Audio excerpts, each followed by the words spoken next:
Hi there, my name is Lawrence, and in today's tutorial, I'm going to show you how to repair missing or corrupted system files in Windows. To get started, go into the Windows Start bar and type in Command Prompt, and right-click on the Command Prompt application and select the Run as Administrator option. Please note, to run today's command, you have to be running Command Prompt as an administrator. Now type in the following command, sfc/scannow. Now hit the Enter key on your keyboard. A system scan will now begin, and it should take a few minutes to fully complete. While we're waiting, I'll explain what this command is doing.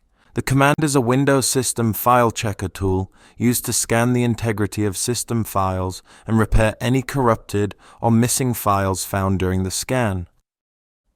When you run the command, Windows checks the integrity of all protected system files on your computer.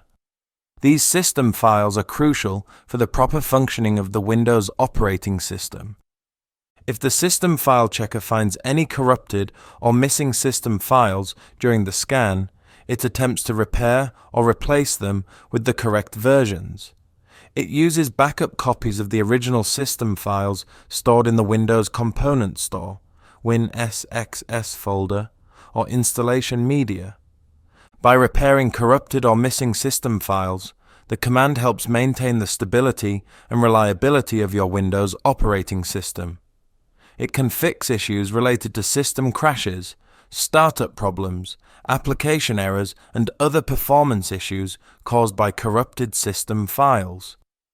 After completing the scan and repair process, the command provides feedback on the results of the scan, including details about repaired files, if any.